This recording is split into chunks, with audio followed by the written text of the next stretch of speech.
Hello friends, आजच्या नवीन व्हिडिओमध्ये तुमचे मनापासून स्वागत करते। तर आज आपण बघा इथं कटोरी ब्लाउजचं पेपर पॅटर्न तयार करायला शिकणार आहोत। तर इथं बघा ब्लाउज पीस एकदम सुंदर असा दिलेला आहे। तर बघा इथं आपण 28 साईजचं कटोरी ब्लाउज इथं कसं कटिंग करायचा, लहान साईज असेल तर शोल्डर मुंडा किती घ्यायचा ते आजच्या व्हिडिओमध्ये शिकणार आहोत। तर व्हिडिओ तुम्ही शेवटपर्यंत पहा। तर इथं बघा ब्लाउजची पूर्ण उंची 12.5 इंच आहे। तर मी 1 इंच त्याच्यात मार्जिन ॲड केलेलं आहे, म्हणजे आपल्याला 13 इंच इथं ब्लाउजची उंची घ्यायची आहे। तर तुम्ही सुरुवातीपासून तुम्हाला ब्लाउज कटिंग शिकायची असेल तर तुम्ही 28 साईजपासून सुरुवात करू शकता। तर आता इथं बघा शोल्डर आहे ते इथं मी 5 इंच घेतलेला आहे। तर तुम्ही इथे 4.25 सुद्धा इथं घेऊ शकता। तर या पद्धतीने शोल्डर जॉईंट करून घ्यायचं। त्याच्यानंतर 5.5 इंच इथं मुंडा घ्यायचा आहे आणि तो सुद्धा व्यवस्थित चेक करायचा आहे आपल्याला सर्वात पहिले। तर ही साईज जी आहे ती लहान आहे, तर 28 साईज आहे म्हणून 7 इंच इथं छातीचा चौथा भाग येतो। तर त्या आधी बघा इथं मुंडा आहे तो आपण व्यवस्थित इथं जॉईंट करून घेऊया, म्हणजे शोल्डर आणि मुंडा आहे तो। त्याच्यानंतर इथं बघा छातीचा चौथा भाग 7 इंच घ्यायचा आणि तुम्हाला आवडेल तसं तुम्ही इथं 1.5 इंच मार्जिन घेऊ शकता किंवा 2 इंच इथं घेऊ शकता। तर इथं मी 1.5 इंच मार्जिन घेतलेलं आहे। तर 3-4 असे एक्स्ट्राच्या जे शिलाई असतात त्या भरपूर राहतात, त्यासाठी इथं मी 1.5 इंच मार्जिन घेतलेलं आहे। आता खालच्या साईडला बघा 1.5 इंच आणि आपण छातीचा चौथा भाग असं इथं 8.5 इंच झालेलं आहे छातीची घडी, तर ती खालच्या साईडला जशी तशी टाकायची आहे। आता साईज लहान आहे त्यासाठी बघा इथं मुंडा इथं कमी घ्यायचा आहे। आता इथं बघू शकता तुम्ही, आपण जर या पद्धतीने मुंड्याचा आकार जर दिला तर तो खूपच इथं मोठा होईल, कारण आपण फिटिंगच्या साईडला तिथं आपली कमी येणार आहे। तर इथं बघू शकता मी पाठीमागचा जो मुंडा आहे तर तो 1.25 इंच घेतलेला आहे, म्हणजे पाव इंच त्याच्यात मी कमी केलं। त्याच्यानंतर पुढचा जो मुंडा आहे तो 1.25 इंचवरती घ्यायचा आहे। आता 1.25 इंचमधून मी इथं कमी घेतलेला आहे, बघू शकता तुम्ही। तर बघा असं साईज जर लहान असेल तर मुंड्याचा शेप आहे तो लहान मोठा इथं तुम्ही घेऊ शकता। त्याच्यानंतर बघा सर्वात पहिले आपण पाठीमागचे जे पार्ट आहे तर त्याची कटिंग करून घेऊया, म्हणजे आपल्याला पुढचा इथं पार्ट कटिंग करायला सोपं जाईल। तर सर्वात पहिले बघा इथं मागचा जो मुंडा आहे तर त्याचा शेप आहे तो कटिंग करायचा आहे। आता इथं पुढचा आणि पाठीमागचा पार्ट आपण सोबत कटिंग करणार आहोत, त्यासाठी या पद्धतीने बघा व्यवस्थित कटिंग करून घ्यायचं। तर पहा इथं या पद्धतीने आपण कट करून घेतलेलं आहे। आता इथे बघा पुढच्या भागाची आपण इथे मार्किंग करणार आहोत, त्यासाठी 2 इंच मी गळारुंदी घेतलेली आहे। त्याच्यानंतर इथं 6 इंचचा गळा घेतलेला आहे। तर हाईट जर खूपच कमी असेल तर तुम्ही इथे 5.5 इंच पुढचा गळा घ्यायचा आहे। आता 2 इंच गळारुंदी खालच्या साईडला सुद्धा टाकायची। त्याच्यानंतर या पद्धतीने बॉक्स तयार करायचा आपल्याला, या पद्धतीने बघा। आता खालून बघा मी 1 इंचावरती मार्किंग करून घेतलं आणि सिंपल असा गोल गळा आहे त्याचा शेप देऊन द्यायचा। आता आपल्याला इथं क्रॉसपट्टीची कटिंग करायची आहे, म्हणजे क्रॉसपट्टी कशी काढायची ते पाहूया। तर क्रॉसपट्टी बघा मी गळ्याकडून 2.5 इंच घेतली, त्याच्यानंतर मुंड्याकडून आपल्याला 2 इंच घ्यायचा आहे। तर या पद्धतीने बघा आता सिंपल असा क्रॉसपट्टीचा इथं आपल्याला शेप द्यायचा आहे। तर इथं बघा 5 इंच शोल्डर घेतलं, 2 इंच गळारुंदी, 5.5 इंच मुंडा, 7 इंच इथं छातीचा चौथा भाग आणि 1.5 इंच मार्जिन। तर या पद्धतीने आपण जी मापं घेतलेली आहे ती इथे लिहून घेतली, म्हणजे लक्षात राहील आपल्याला। आता जिथे 2 इंच घेतले तिथूनच मी आतल्या साईडला 4.5 इंच घेतलं आणि तिथून पॉईंट आहे त्याच्या तिथून बघा या पद्धतीने एक लाईन आखून घ्यायची आहे। आणि जिथं बघा गळ्याच्या तिथं आपण 5 इंचवरती मार्किंग केलं होतं, म्हणजे 1 इंच वरती मार्किंग केलं होतं, गळ्याचा शेप दिला तिथं। तर या पद्धतीने आपल्याला कटोरीचा शेप द्यायचा आहे। तर बघा इथं तुम्ही जर नवीन शिकत असाल तर या पद्धतीने सर्वात पहिले पेपर पॅटर्न तयार करायला शिकायचं। त्याच्यानंतर म्हणजे वारंवार आपल्याला जी गोष्ट येत नाही तर ती तुम्ही पेपरवरती प्रॅक्टिस करा, त्याच्यानंतरच तुम्हाला ती परफेक्ट जमेल। तर या पद्धतीने बघा तुम्ही 28 साईजचं पेपर पॅटर्न घरबसल्या तुम्ही शिकू शकता। तर या पद्धतीने आता सर्व इथं मापं जी आहेत ते आपण टाकून घेतली, त्याच्यानंतर या पद्धतीने आपल्याला कटिंग करून घ्यायचं आहे। आता इथं बघा आपल्याला बाहीची कटिंग पाहायची आहे। तर बाही इथं बघा 3 इंचची बाही आहे आणि आपल्याला 1 इंच मार्जिन घ्यायचं आहे। तर मी इथं 4 इंच घेतलेलं आहे बघा।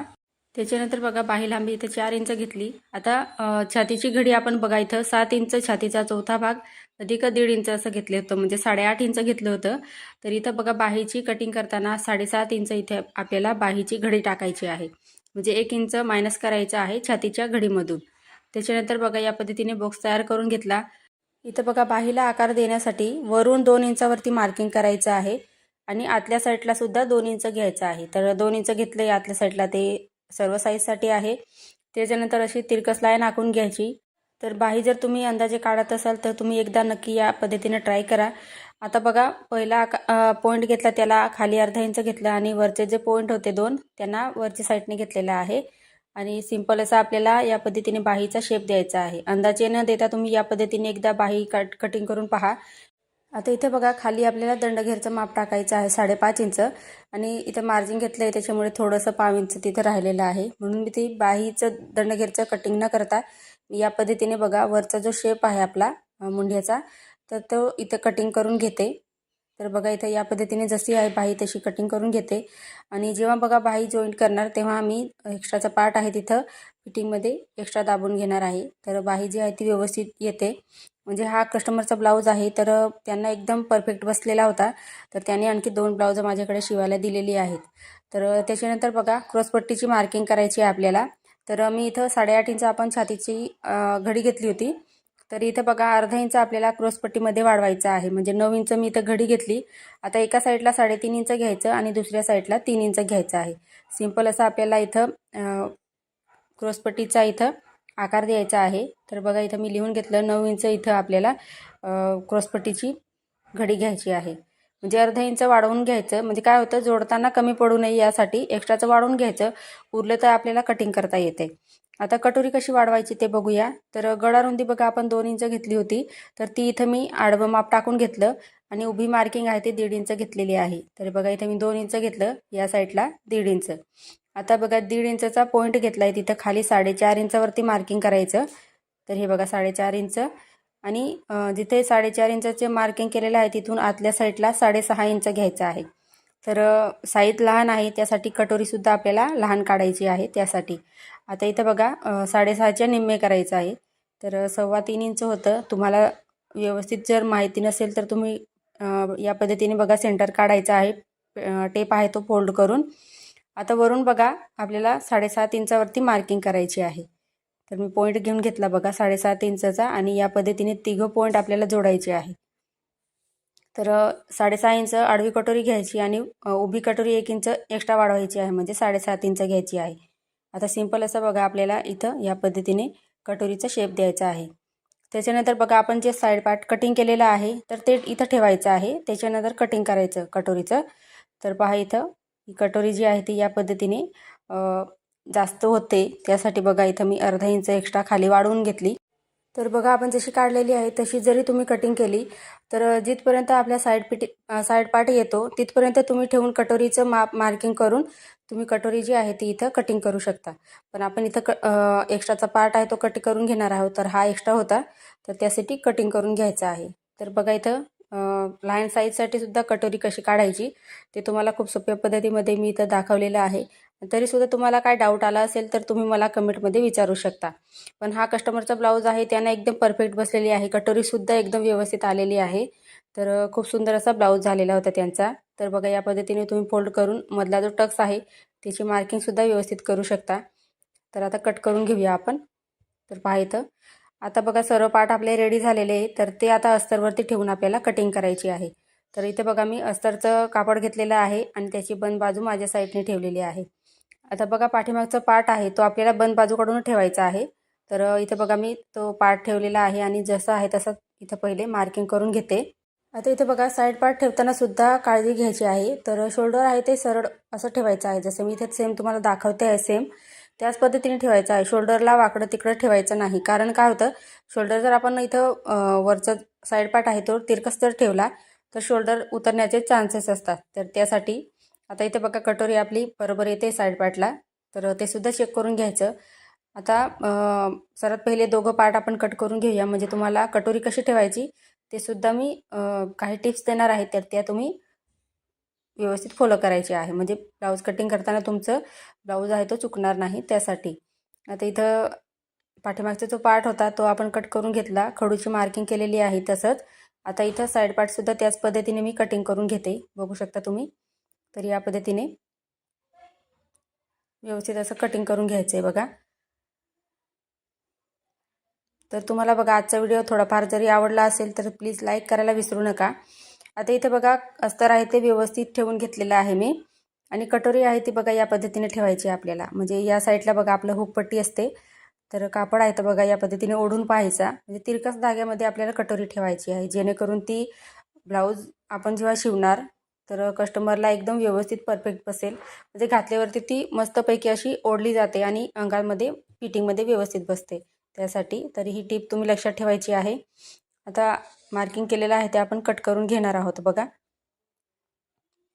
या पद्धतीने बघा व्यवस्थित खडूने मार्किंग केलेलं आहे. सेम त्याच पद्धतीने आपल्याला कट करायचं आहे. तर पॅटर्न आपण कटिंग केले तर ते इथं अस्तरवरती ठेवून व्यवस्थित कटिंग करायचे त्यांचे सुद्धा आपल्याला. आणि तेवढंच महत्त्वाचं आपलं ब्लाऊज स्टिच करायचं असतं, तर ते सुद्धा व्यवस्थित लक्षात ठेवायचं. तुम्हाला या ब्लाऊजची स्टिचिंगचा व्हिडिओ पाहायचा असेल तर तुम्ही मला कमेंटमध्ये नक्की सांगा. आता इथं बघा बाहीसुद्धा जशी आहे तशी मी इथं ठेवून घेते आणि मार्किंग करून घेते. म्हणजे जे आपण पॅटर्न कटिंग केलेलं आहे त्याला लागूनच आपल्याला खडूची मार्किंग करायची आहे. म्हणजे एक्स्ट्राची मार्जिंग आपल्या कोणत्याही पार्टमध्ये राहणार नाही. म्हणजे आपला ब्लाऊज आहे तो व्यवस्थित येईल. तर बघा इथं बाहीसुद्धा मी कट करून घेतली. त्याच्यानंतर इथं बघा आपल्याला क्रॉसपट्टीची इथं कटिंग करायची आहे. तर कापड आहे ते व्यवस्थित ठेवायचं, कारण अस्तर आहे ते खालीवर आहे त्यासाठी मी व्यवस्थित ठेवलं पहिले. तर ते चेक करून घ्यायचं, नाही तर काय होईल एक पार्ट आपला बरोबर येईल आणि एक आहे तो लहान होईल, म्हणजे शिवताना कमी पडेल. तर तसं होऊ नये यासाठी बघा व्यवस्थित असं कटिंग करून घ्यायचं आहे. आता जे पार्ट आपण कटिंग केलेले आहे तर ते इथं अस्तरवरती आपण कटिंग केले तर ते आपल्याला कापडावरती ठेवून बघा मी जसं दाखवते आहे सेम त्याच पद्धतीने कट करून घ्यायचे आहे. तर व्यवस्थित ठेवायचे बघा. तर जसं आपण कापडावरती म्हणजे अस्तरवरती ठेवले होते सेम त्याच पद्धतीने आपल्याला कापडावरती सुद्धा ठेवून अर्धा इंचची मार्जिंग सोडून आपल्याला सर्व पार्ट कटिंग करायचे आहे. तर फ्रेंड्स, तुम्हाला आजचा व्हिडिओ आवडला असेल तर लाईक, सबस्क्राईब आणि शेअर करा. पुढचा व्हिडिओ तुम्हाला कोणत्या टॉपिकवर पाहायचा आहे ते सुद्धा मला नक्की कळवा. आजचा व्हिडिओ पूर्ण पाहिल्याबद्दल तुमचे खूप खूप मनापासून धन्यवाद.